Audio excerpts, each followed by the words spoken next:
Welcome to Adult ypww. Lesson 7. I do not own the rights to this music. Today's topic is Esther, Ordinary Woman, Extraordinary Assignment. The lesson text is coming out of Esther chapter 2 and ending at Esther chapter 7. The memory verse. I will read the King James Version first and then the Living Translation of Esther chapter 4 verse 14. For if thou altogether holdest thy peace at this time, then shall their enlargement and deliverance arise to the Jews from another place. But thou and thy father's house shall be destroyed. And who knoweth whether thou art come to the kingdom for such a time as this? The New Living Translation of Esther chapter 4 verse 14. If you keep quiet at a time like this, deliverance and relief for the Jews will arise from some other place, but you and your relatives will die. Who knows if perhaps you were made queen for just such a time as this? The introduction. The story of Esther unfolds quietly, almost unnoticed at first, yet it becomes one of the most powerful accounts of divine purpose in Scripture. Esther is not introduced as a prophet, priest, or public leader. She is a young orphaned woman living in exile, part of a people who have been displaced and marginalized. Her life begins without privilege, security, or prominence. Nothing about her early circumstances suggests that she will one day influence the fate of a nation. What makes Esther's story especially compelling is that the name of God is never explicitly mentioned in the book that bears her name, yet his presence is undeniable. God is working behind the scenes through timing, favor, positioning, and unseen orchestration. Esther's life reminds us that God does not always announce his activity with miracles or thunderous declarations. Often he works quietly, aligning people and circumstances long before the critical moment arrives. This lesson explores how God prepares individuals long before they understand the weight of their assignment. Esther did not seek influence or power. She was placed there. Her story challenges us to recognize that what appears ordinary may actually be strategic. God often positions his people in places of influence, not for comfort, but for responsibility. Esther's journey invites us to consider how God may be working through our everyday lives to prepare us for moments that will require courage, faith, and decisive obedience.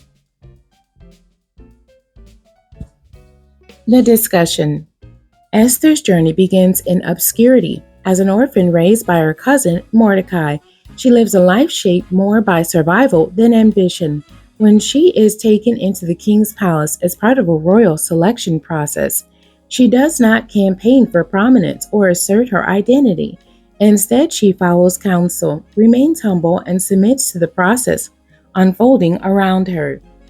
Yet, even in this passive season, God is positioning her. Esther becomes queen not through manipulation or political maneuvering, but through favor. Scripture repeatedly notes that she gains favor in the eyes of those who encounter her. This favor is not accidental, it is divine. God is placing her exactly where she will need to be, long before the reason becomes clear. At this stage, Esther's identity remains hidden. She conceals her Jewish heritage, following Mordecai's instruction. This concealment is not cowardice, it reflects timing. God often allows his people to remain unseen or unheard until the appointed moment. Silence, when guided by wisdom, can be part of preparation. The turning point in Esther's story occurs when Haman issues a decree to destroy the Jewish people. Suddenly, Esther's private identity becomes a public matter. Though she is queen, she is not exempt from the consequences of the decree. Mordecai's message to her is both sobering and clarifying. Deliverance will come, but Esther must decide whether she will be part of it. His words confront her with the truth she can no longer ignore. Her position carries responsibility. Mordecai's challenge reframes Esther's life. Who knoweth whether thou art come to the kingdom for such a time as this? This question shifts Esther from passive beneficiary to active participant. She realizes that her elevation was not for personal comfort, but for divine purpose. Faith at this moment demands a response. Esther's decision is not impulsive. She recognizes the danger of approaching the king without invitation, a decision that could cost her life. Rather than rushing forward, she calls for fasting. This reveals her spiritual maturity. Esther understands that courage must be rooted in dependence on God. She aligns herself spiritually before acting publicly. When Esther declares, "If I perish, I perish," she is not expressing despair, but surrender. She places her life fully in God's hands, choosing obedience over self-preservation. This moment marks Esther's transformation from an ordinary woman placed in extraordinary circumstances to a woman who embraces an extraordinary assignment. The application. Esther's life challenges believers to reconsider how God works through ordinary people. Many assume that divine assignments are reserved for those with visible authority, advanced training, or spiritual prominence. Esther disrupts that assumption. She was young, female, foreign, and once powerless, yet God used her influence to alter history. This lesson reminds us that positioning often precedes purpose.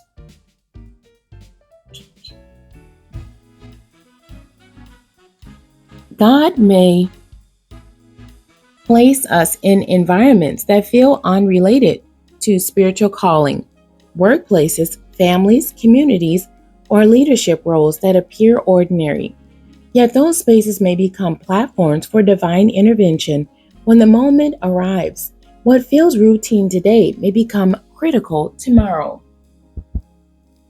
Esther also teaches us that influence brings responsibility. There comes a time when silence is no longer safe. Faith requires discernment to know when to wait and courage to know when to speak. Esther could have remained silent and preserved her position temporarily, but obedience required her to risk everything. From a Pentecostal life perspective, Esther's call to fasting highlights the necessity of spiritual preparation. Power is not sustained by position alone. It flows from alignment with God. Esther did not rely on her title as queen. She relied on God's intervention. Fasting positioned her heart, strengthened her resolve, and prepared her to act in faith. This lesson challenges believers to ask searching questions. Where does God position me? What responsibility accompanies my influence? What fear is tempting me to remain silent when God is calling me to act? Esther reminds us that obedience may involve risk, but disobedience carries greater cost. The conclusion. Esther's story reveals that God's purposes are not hindered by ordinariness or obscurity. She began as an orphan in exile and became a queen entrusted with a kingdom-level assignment. Her transformation was not about status, but about submission. When Esther aligned her courage with God's purpose, she became the vessel through which deliverance came.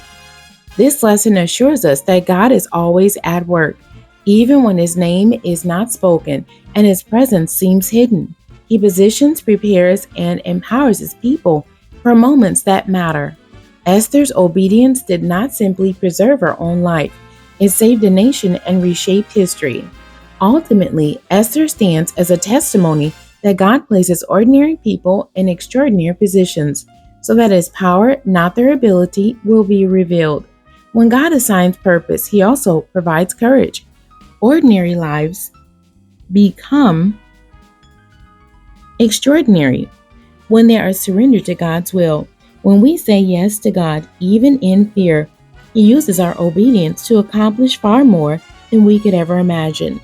The questions for today's lesson. Number 1, why do you think God often prepares people for purpose long before revealing the full assignment? Number 2, how does Esther's background make her obedience more significant and relatable? Number 3, what does Mordecai's challenge teach us about responsibility and influence? Number 4, why was fasting an important step before Esther's Act. I'm going to repeat number 4. Why was fasting an important step before Esther acted?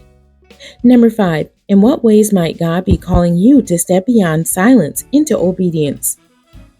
And number 6. Can you share an assignment that was given to you that stretched you?